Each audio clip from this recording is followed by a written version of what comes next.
Assalamualaikum warahmatullahi wabarakatuh.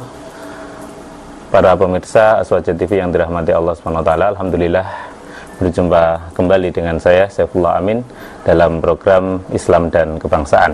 Kali ini saya berada di Pondok Pesantren As-Saqqafah Ciganjur, Jakarta Selatan.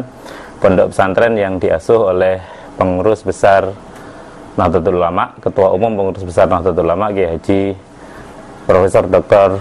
Said Aqil Siraj, yang alhamdulillah sudah bersama saya, yang akan memperbincangkan tentang pesantren dan Nahdlatul Ulama serta Negara Kesatuan Republik Indonesia, di mana ketiganya adalah entitas penting dalam kehidupan bangsa Indonesia, khususnya kaum santri, di mana pesantren merupakan bagian masyarakat yang tidak terpisahkan, dan juga Nahdlatul Ulama adalah wadah perjuangan kaum muslim Indonesia, khususnya kaum santri yang berakidah Ahlussunnah wal Jamaah, dan bangsa Indonesia adalah sebuah kesepakatan yang disepakati oleh kaum santri bersama dengan seluruh bangsa Indonesia untuk menjalankan suatu ketertiban masyarakat yang berlandaskan pada ketaatan hukum dan ketuhanan yang Maha Esa, serta aspek-aspek lain dari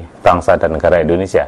Selamat pagi Pak Kiai Said Aqil. Selamat pagi. Alhamdulillah kita dapat kembali berbincang di hadapan para pemirsa Aswaja TV, yang semoga dengan perjalanan waktu Bapak senantiasa dikaruniai rahmat Allah Subhanahu wa taala. Amin. Diberikan kesehatan dan juga pertolongan dari Allah Subhanahu wa taala dalam menjalankan amanah kepemimpinan Nahdlatul Ulama. Beberapa waktu yang lalu ketika Pak Kiai terpilih sebagai Ketua Umum Pengurus Besar Nahdlatul Ulama di Muktamar Makassar, kemudian Pak Kiai mencanangkan satu gerakan sebagai tema kepengurusan Nahdlatul Ulama, yaitu Al-Audah ilal Ma'had, atau kembali kepada pesantren. Kira-kira sampai sejauh mana atau bagaimana esensi dari program tema tersebut dan aplikasinya kira-kira seperti apa? Silakan. Terima kasih. Bismillahirrahmanirrahim. Alhamdulillahirabbil alamin. Wassalatu wassalamu ala sayyidina Muhammad asyrafil anbiya wa khatamil mursalin wa ala alihi wassahabati ajma'in. Gagasan Al-Audah ila pesantren sebuah gagasan yang mulia, karena kita bicara pesantren berarti bicara Islam Nusantara. Islam Nusantara yang mempunyai tipologi khusus, yaitu Islam yang bernafaskan sufistik, sehingga Islam di Nusantara ini disebarkan, didakwahkan melalui pendekatan akhlak, pendekatan budaya, pendekatan peradaban, bukan dengan doktrin yang kaku, dan bukan pula apalagi dengan kekerasan. Ketika masyarakat Islam di Nusantara ini belum mempunyai wadah aktivitas organisasi seperti ormas atau partai politik katakan, maka wadah perjuangan atau benteng umat Islam Nusantara adalah pesantren, yang berdiri bersamaan dengan datangnya agama Islam, mulai menyebarnya agama Islam di seluruh penjuru Nusantara ini. Oleh karena itu, kita ingin mengingatkan kembali kepada seluruh warga Nahdlatul Ulama agar dalam kehidupan kita sehari-hari melaksanakan, mengamalkan agama Islam dengan semangat pesantren, semangat nilai-nilai luhur, yaitu semangat sufistik, semangat akhlakul karimah. Bukan hanya akidah dan syariah saja yang disebarkan, yang didakwahkan, tapi juga keilmuan, akhlakul karimah, kemajuan-kemajuan, kemasyarakatan, dan sampai seni budaya. Itulah dulu cara bagaimana para wali songo menyebarkan agama Islam di Nusantara dalam waktu yang singkat, hanya kurang lebih 50 tahun. Islam sudah bisa mengganti agama Hindu ketika itu tanpa kekerasan, tanpa paksaan, tanpa doktrin yang kaku.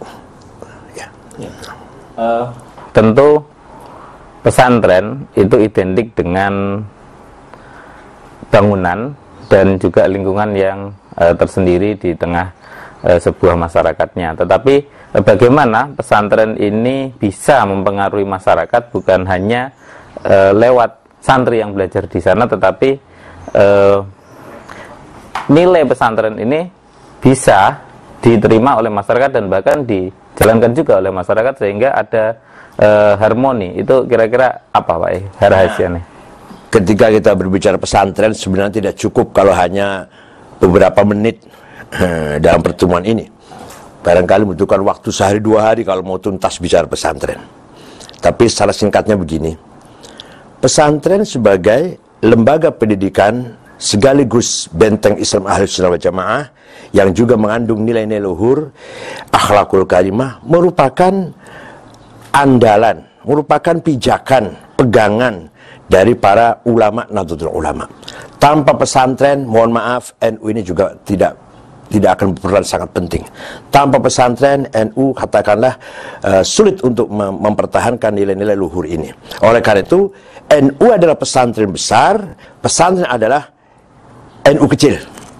Tapi kalau kita menjadikan satu, maka menjadi NU besar. Di dalam pesantren ada 4 metode yang di luar lembaga pendidikan pesantren tidak ada itu, atau tidak sempurna itu. Pertama, ada yang namanya ta'lim, pengajaran, transfer of knowledge. Jadi seorang kiai memberikan ilmu kepada santri-santrinya, ilmu nahu, ilmu sharaf, ilmu balaghah, ilmu tafsir, hadis, mustalah hadis, usul fikih dan lain-lainnya, ilmu kalam, ilmu tafsir dan seterusnya. Itu diajarkan oleh para ulama, para kiai kepada santrinya non-stop, 24 jam boleh dibilang. Mohon maaf kalau saya contohkan ayah saya sendiri. Pagi jam 9 sampai jam setengah 12 itu mengajarkan Alfiyah Ibnu Malik sampai setengah 12, kemudian sholat zuhur, ba'da zuhur, Fathul Mu'in, sampai mendekati asar, ba'da asar, usul fiqh, latiful isyarat, sampai mendekati maghrib, maghrib sampai isya istirahat atau untuk menerima tamu, ba'da isya sampai jam 10, kadang 10:30 menit, setengah 11, tafsir, kadang ihya, malam Jumat juga memberikan pelajaran, mengartikan, menerjemahkan Deba, Barzanji, dan seterusnya. Jadi luar biasa ta'lim dalam pesantren itu. Kemudian dengan ta'lim yang seperti itu, maka lahir dari diri para santri hubbul ilm, mencintai ilmu. Jadi ketika santri itu mengejar ilmu bukan untuk sertifikat, bukan untuk titel, tapi kan cinta, ingin pandai, ingin paham ilmu tersebut. Coba santri menghafal Quran. Saya sendiri dulu hafal Alfiyah, walaupun sekarang sudah banyak lupa sudah. Dulu waktu di Lirboyo, Alfiyah saya hafal. Untuk apa hafal Alfiyah? Untuk apa hafal Quran? Kalau dilihat dari nilai materi, nilai kepentingan duniawi, nggak ada artinya itu. Seorang yang hafal Quran apa terus nanti beda dengan yang tidak hafal Quran dalam kepangkatan pegawai misalkan? Tidak. Apa kalau hafal Quran nanti cepat sekali naiknya dalam pegawai, menjadi pegawai negeri cepat naik jenjangnya? Tidak mempengaruhi itu semua. Apa kalau hafal Quran nanti kemudian dapat honor setiap bulannya lebih dari yang tidak hafal Quran? Tidak, sama sekali. Kok mati-matian kita menghafal Quran, menghafal Alfiyah, menghafal Zubad, Amriti, Nadhum Maksud, dan lain-lain, hanya karena mencintai ilmu itu sendiri. Kalian ingin bisa, kalian ingin hafal, kalian ingin paham, bukan karena tujuan apa-apa. Itu ta'lim. Nah, luar biasa. Coba bandingkan dengan sekolah yang formal. Rata-rata ketika belajar, yang penting ujian lulus. Yang penting lulus ujian. Setelah itu kemudian tamat, segera mendapatkan ijazah. Nanti kalau dari perguruan tinggi, segera selesai S1, dapat titel SAG, SPDI, dan sebagainya. Setelah itu kemudian masuk S2 misalkan, segera selesai, entah berkualitas apa enggak, yang penting cepat selesai S2, dapatkan MAG. Setelah itu cepat lagi S3, seandainya dia mau terus, yang penting doktor, yang penting dapat titel S3, entah kualitasnya kayak apa, yang penting selesai. Nah ini, kalau melihat begini, sebenarnya pesantren sangat luar biasa dalam menciptakan semangat belajar pada setiap santrinya. Yang kedua, di dalam pesantren bukan hanya ta'lim, tapi nanti ada yang namanya tadris. Apa tadris itu? Experience dan eksperimen. Mengamalkan ilmunya, dibimbing oleh kiai. Jadi seorang kiai itu bukan hanya memerintahkan santrinya rajin sholat berjamaah, rajin tahajud, rajin beribadah, rajin baca Quran. Bukan hanya perintah kemudian beliau tidak melaksanakan, tapi semua itu diberi contoh oleh ulamanya setiap hari. Sholat berjamaah, kiai mengimami 5 waktu. Ini berat loh. Ini berat nih, bukan barang ringan ini. Kiai mengimami santrinya sholat berjamaah 5 kali setiap hari. Kecuali kalau ada pergi baru abstain ya. Kemudian kiai membimbing santrinya dalam cara mengamalkan sholat atau baca Quran atau dengan benar. Ini namanya tadris. Yang ketiga, ta'dib, menciptakan disiplin. Kiai mengajarkan santrinya supaya disiplin waktu sholat, disiplin waktu mengaji, disiplin waktu untuk musyawarah, untuk diskusi. Coba bayangkan, kita atau santri sudah hadir minimal 5 menit sebelum kiai itu datang. Kalau terlambat, kita tuh ada rasa malu sehingga nggak berani masuk, nggak berani kelihatan kiainya, ngajiin di luar. Saya dulu begitu. Kalau ngaji saya terlambat, saya nggak berani masuk ke dalam bertatap muka dengan kiai, tapi saya di luar supaya kiai nggak tahu bahwa saya terlambat. Coba itu menciptakan rasa malu seperti itu juga nilai yang luar biasa. Sehingga nanti pulang dari pesantren, alumninya akan mempunyai komitmen, ta'dib, mu'addab, yang mampu menciptakan disiplin di tengah-tengah masyarakat. Sebenarnya seperti itu. Yang terakhir, tarbiyah. Tarbiyah tekanannya fokusnya pada ruhaniyah. Tarbiyah ruhaniyah, kata tarbiyah sendiri dari kata Rabb. Allah itu Rabbul Alamin, yang memelihara alam semesta lah kira-kira. Allah itu Rabbul Aulad, yang memelihara mengembangkan anak-anak atau manusia ini. Nah, kiai sebagai murabbi. Jadi ada kaitan sangat dekat Rabbul Alamin yaitu Allah dengan kiai yang berfungsi murabbi. Bukan hanya ustadz, bukan hanya muallim, bukan hanya mudarris, tapi murabbi, sehingga hasilnya santri-santri itu mempunyai kekuatan spiritual, mempunyai kekuatan rohani yang luar biasa. Nilai-nilai rohani yang sangat mendalam di jiwa santrinya. Ini akan melahirkan kiai-kiai, ulama-ulama yang punya semangat juang dengan ikhlas, dengan lillahi ta'ala. Sepulangnya dari pesantren kembali ke masyarakat, dia punya semangat jihad. Jihad bukan berarti kasar ya, tapi artinya punya semangat ingin menyebarkan agama Islam, membangun pesantren, membangun madrasah lillahi ta'ala. Ini namanya tarbiyah ruhaniyah, menciptakan kepekaan rohani. Oleh karena itu, ketika saya dulu maju di Muktamar Makassar sebagai ketua PBNU, mutu saya adalah al-audah ila pesantren, kembali ke pesantren, baik secara nilai-nilai maupun juga secara fisik. Yang sudah lakukan selama ini, pertama sidang pleno di pesantren Krapyak, yaitu pesantrennya Kiai Atabik Ali Maksum. Yang kedua, munas di pesantren Kempek, pesantren saya. Yang kemudian pleno lagi di pesantren Ungsik ya, Wonosobo. Kemudian munas kemarin di PBNU. Saya menghindari pleno, munas di asrama haji atau di hotel apalagi, itu saya hindari betul. Supaya dekat antara NU, warga NU, pengurus NU dengan kiai pesantren, dengan santri-santri pesantren. Ya, tetapi kan bahwa ada banyak kiai yang duduk di pesantren. Tetapi selain ngajar di pesantren, ngajar yang santri-santri taraf pelajar itu, ada bertebaran ribuan jutaan kiai yang mereka tidak duduk di pesantren tetapi eksis membina masyarakat di majelis taklim, di masjid atau di madrasah, yang setiap hari mereka berhadapan dengan masyarakat dengan berbagai kesulitan hidup, berbagai problematika hidup dan lain sebagainya. Nah, ini kira-kira NU sendiri apa yang sudah dilaksanakan atau pandangan NU terkait potensi dan juga kegiatan-kegiatan pengabdian kiai-kiai tersebut? Memang pesantren itu menciptakan alumni-alumni yang mempunyai semangat bermasyarakat. Yang sudah saya katakan, semangat juang yang ikhlas itu tadi.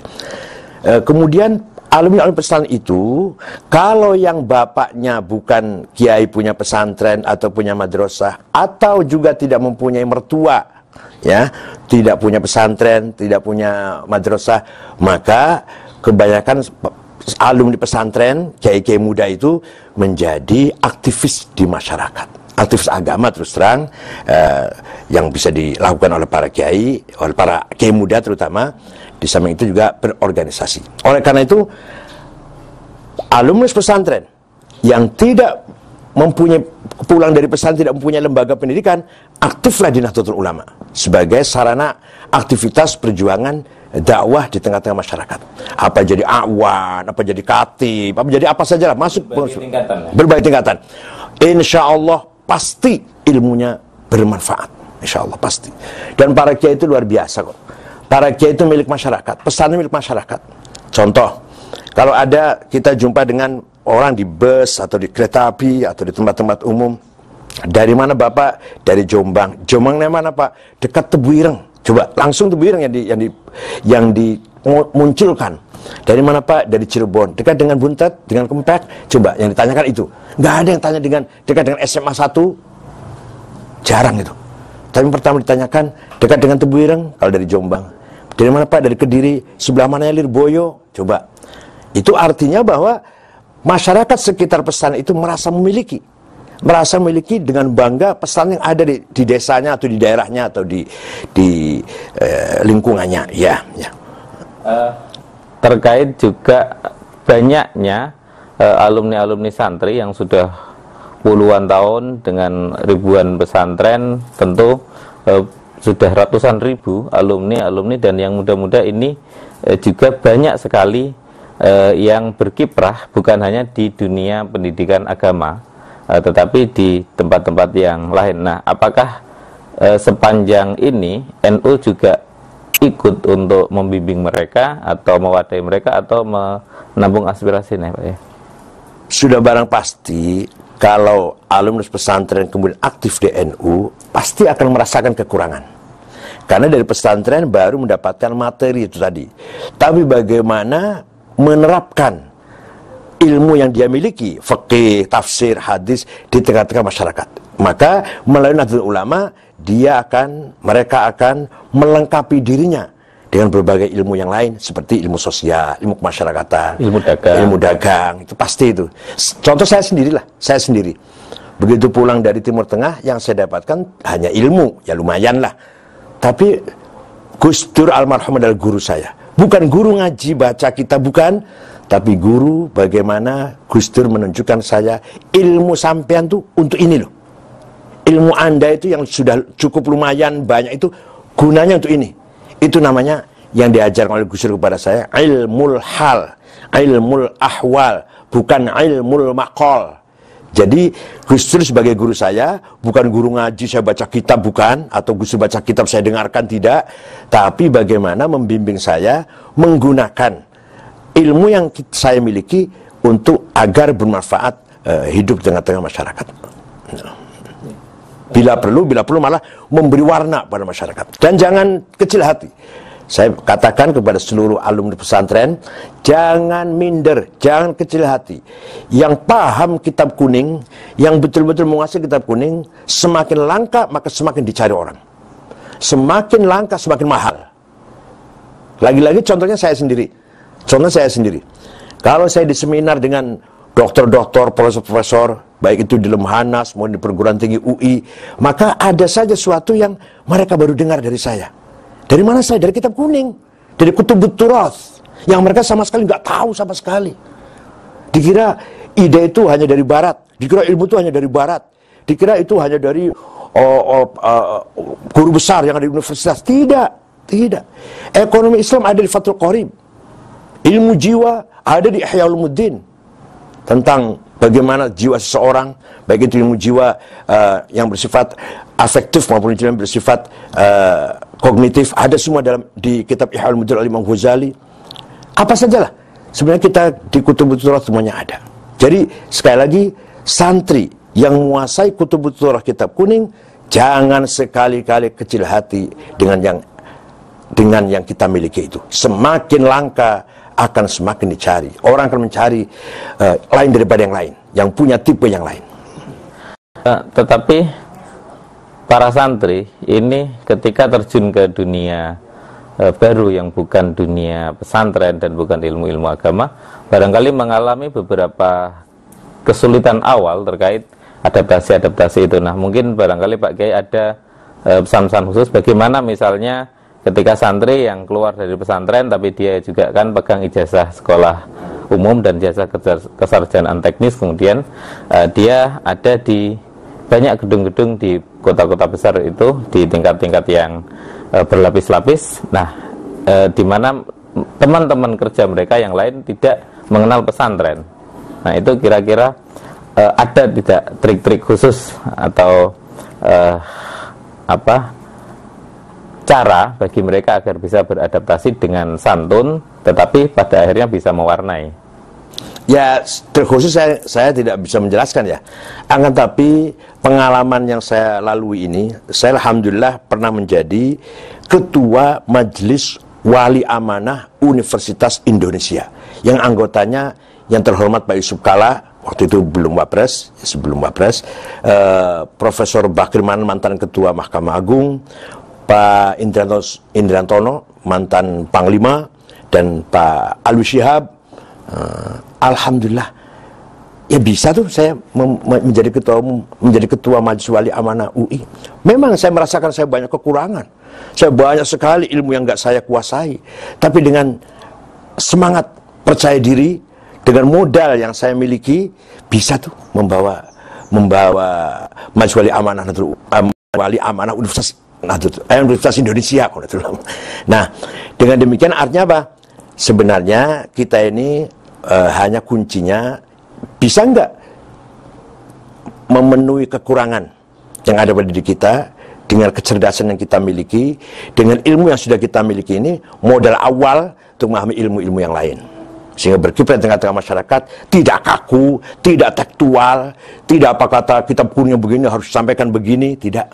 Bayangkan para kiai itu yang dibaca masalah hudud, masalah kisos di kitab itu kan, tapi para kiai ketika di tengah-tengah masyarakat tidak pernah menyampaikan pelajaran-pelajaran itu. Mengapa? Karena para kiai tahu persis bahwa belum saatnya disampaikan kepada masyarakat bagaimana hukum Islam, pidana dan sebagainya. Yang penting dakwah dulu. Al-amnu qoblal iman, stabil dulu, aman dulu, baru nyampaikan teologi agama. Yang penting masyarakat simpati dulu. Yang penting lembaga pendidikan ini mau menerima kita dulu. Yang penting universitas ini mau menerima nilai-nilai Ahlussunnah wal Jamaah dan ulama. Nanti baru kita masuk ke sana. Jadi pada intinya setiap ada aplikasi-aplikasi yang harus konteks dengan waktu dan juga tempat, likulli zaman wa makan itu terkait pengetahuan kitab kuning mereka. Pasti di dalam Al-Quran sendiri mengatakan, firman Allah, ana faru min kulli firqatin minhum ta'ifatul liyatafaqahu fid din. Ini kata tafaqahu fil mudhari', kata kerja yang mengandung zaman sekarang dan akan datang, future. Itu artinya apa? Artinya ketika kita memahami agama, tafaqahu fid din harus muqtadul hal, harus munasabah liz zaman wal makan, harus kontekstual, menggunakan fi'il mudhari' dalam Al-Quran. Setelah kita paham agama, lumayan, cukup baik lah, cukup lumayan ilmu agama kita. Tugas yang kedua adalah waliyunziru qaumahum, menyampaikan kesadaran, pemikiran-pemikiran, bimbingan kepada masyarakat bangsa ini. Itu pun dengan kalimat fi'il mudhari', liyunziru. Artinya apa? Artinya ketika kita dakwah, ketika kita menyampaikan ajaran-ajaran Islam kepada masyarakat, kepada bangsa negara ini, harus kontekstual, harus dengan metode yang diterima oleh masyarakat banyak sesuai dengan tuntutan zaman. Bukan prinsipnya ya. Kalau prinsipnya saya sendiri berbasic Fathul Mu'in, katakan berbasic ilmu-ilmu Kutubut Turath, Fathul Wahab dan sebagainya. Tapi ketika menyampaikan metode cara dakwahnya kita tidak semata-mata harus tekstual dari kitab kuning. Kemungkinan itu karena adanya konteks yang berbeda-beda antara yang satu dengan yang lain kan kemudian bisa dan hampir pasti menimbulkan beda-beda pendapat di kalangan teman-teman mereka. Nah kemudian ketika kemudian mereka saling bertemu berbincang. Tidak. Dari Aceh sampai Papua, dari Sabang sampai Merauke, kalau alumni pesantren pasti mempunyai kholfiyat, background yang sama, asas yang sama, pasti.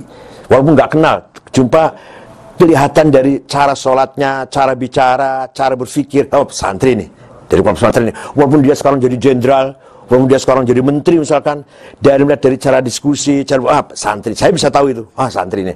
Alumni pesantren mana mas? Saya langsung gitu. Yang terbaru ketua umum KNPI DPP. Itu ya? Ya, itu orang dari nggak lupa namanya, tapi dia alumni Madrasah Aliyah. Oh iya. Pokoknya kalau alumni pesantren saya bisa tahu. Walaupun beliau jenderal, walaupun beliau jadi menteri, DPR, apapun. Kalau alumni minimal ada background pesantren, walaupun sebentar katakan, walaupun nggak selesai di pesantren, saya tahu ada jiwa kesantrian. Nah, itu akibat dari pendidikan penanaman sukses. Iya, tarbiyah ruhani itu tadi.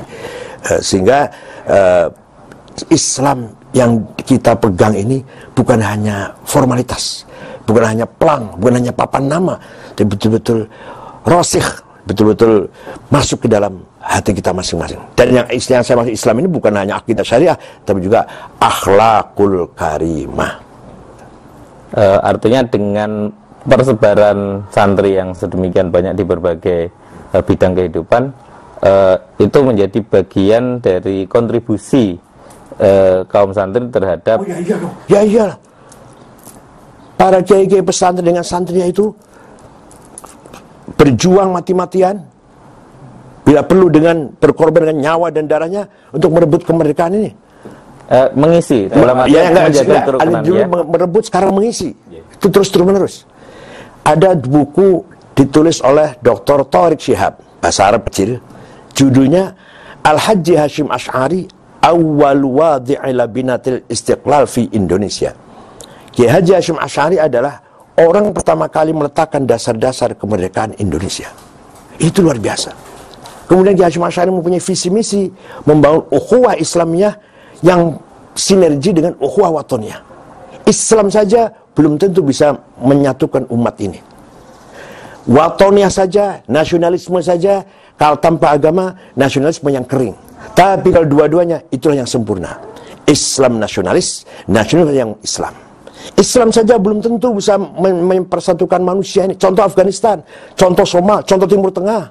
Afghanistan penduduknya 100% Muslim, 99% Sunni, madzhabnya Hanafi, Tarekat Naqsyabandiyah, 1% Syiah. Somali, Afrika Timur, 100% Muslim, 100% Sunni, Syiah tidak ada. Madzhabnya kalau tidak Maliki, Syafi'i, Tarekatnya Syadziliyah. Tapi mereka perang saudara terus sampai sekarang. Ratusan ribu nyawa menghilang. Apa yang kurang itu? Apa yang tidak ada dalam diri mereka? Watoniyah. Nasionalisme tidak ada. Komitmen ingin menjaga, memelihara, menyelamatkan keutuhan negaranya tidak ada. Yang punya semangat hanya Islam. Sebaliknya, nasionalisme saja tanpa dibarengi dengan agama, terutama Islam, menjadi nasionalisme yang kering, sekuler, liberal, yang tidak punya nilai. Tidak ada hubungan ke atas dengan Allah. Nasionalisme yang tidak punya nilai. Seperti kita lihat di negara-negara sekuler itu, bagaimana mereka sudah kehilangan kehilangan rasa malu, kehilangan muruah. Misalkan bergandengan dengan laki perempuan, ciuman di tengah-tengah di tengah jalan di tengah-tengah ruang publik ya, itu berarti nilai yang tidak ada. Di agama yang tidak ada. Iya, jadi santri sudah sedemikian berjasa ya kepada luar biasa. Dan jangan lupa pula kiai-kiai ketika membangun pesantren diberi nama. Tapi bagi kiai-kiai nama pesantren tidak penting. Tebuireng namanya apa coba? Nggak terdengar kan? Nggak terkenal. Yang penting desanya terkenal, Tebuireng. Denanyar, Beras, Lirboyo, Ploso, Sidogiri, Kempek, Buntet, Arjawinangun, Babakan, Tegal Rejo, Jawa Tengah, Rembang, Lasem, nama nggak penting. Itu semua punya nama semua loh pesantrennya itu. Tapi namanya nggak penting. Ada Hital Mutadiin, ada Rodotul Ulum, ada Bahrul Ulum, Manbaul Ma'arif, nggak penting. Yang penting nama desa yang terkenal. Ini apa? Lahir dari apa? Semangat hubbul waton minal iman. Dia itu sangat cinta dengan desanya itu. Desanya terkenal. Nggak apa-apa nama pesantren nggak terkenal. Bandingkan dengan pesan-pesan yang baru ini. Nama pesantren ditonjolkan. Bukan desanya, Atakofa misalkan. Bukan Ciganjurnya. Tapi kiai-kiai yang dulu, Masya Allah, nggak penting nama pesantren yang terkenal. Yang penting desa yang terkenal. Oleh karena itu masyarakat merasa terangkat. Masyarakat sekitar pesantren merasa terangkat. Itu udah luar biasa itu. Udah luar biasa. Belum bagaimana hubungan pesantren, kiai dan santri dengan masyarakatnya. Dari nilai-nilai ekonomi juga luar biasa. Ada pesantren besar di situ, maka tukang beca dapat rezeki, warung-warung dapat rezeki, ojek dapat rezeki, luar biasa. Kalau kita hitung secara materi. Pak Kiai, mungkin kita akan sambung pada kesempatan yang berikutnya. Terima kasih atas banyak sekali pencerahan dan penerangannya kepada masyarakat terkait dengan dunia pesantren dan santrinya. Semoga bermanfaat bagi seluruh santri dan bangsa Indonesia. Kita harus bangga dengan pesantren. Kita harus bangga dengan pesantren. Ya, demikian para pemirsa Aswaja TV dimanapun Anda berada, perbincangan kita kali ini. Insya Allah kita akan sambung lagi pada kesempatan yang akan datang. Saya Syaifullah Amin dalam Islam Kebangsaan undur diri. Wallahul muwaffiq ila aqwamit thoriq. Wassalamualaikum warahmatullahi wabarakatuh.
Lama